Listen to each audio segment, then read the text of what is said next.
বিসমিল্লাহির রহমানির রহিম। পবিত্রতা অর্জনের পূর্ব শর্ত হচ্ছে অজু করা। এই অজু ভঙ্গের কারণ হচ্ছে 7টি।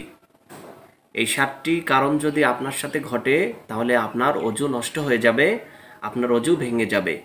সুতরাং এই 7টি বিষয় আমাদের প্রত্যেকটা মুসলমানের জানা অত্যন্ত জরুরি। তো অজু ভঙ্গের 7টি যে কারণ রয়েছে, আসুন আজকে আমরা সেই কারণগুলো জানব।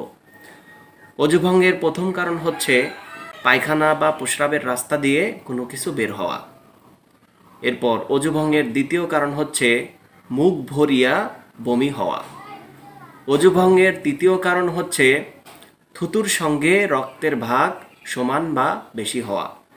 অজু ভঙ্গের চতুর্থ কারণ হচ্ছে শরীরের ক্ষতস্থান হইতে রক্ত, পুজ বা পানি বাহির হইয়া গড়িয়া পড়া। অজু ভঙ্গের পঞ্চম কারণ হচ্ছে চিত বা কাত হয়ে হেলান দিয়ে ঘুম যাওয়া। এরপরে অজু ভঙ্গের ষষ্ঠ কারণ হচ্ছে পাগল, মাতালো, অচেতন হইলে। এবং অজু ভঙ্গের সর্বশেষ সপ্তম কারণ হচ্ছে নামাজের মধ্যে উচ্চস্বরে হাসিলে। এই 7টি ঘটনার যে কোনো একটা যদি আপনার সাথে ঘটে তাহলে সাথে সাথে আপনার পবিত্রতা নষ্ট হয়ে যাবে, আপনার অজু নষ্ট হয়ে যাবে। এবং আপনি নামাজ পড়তে চাইলে, আপনি যে কোনো কাজ করতে চাইলে প্রথমে আপনাকে কি করতে হবে? সুন্দর করে অজুটা করতে হবে।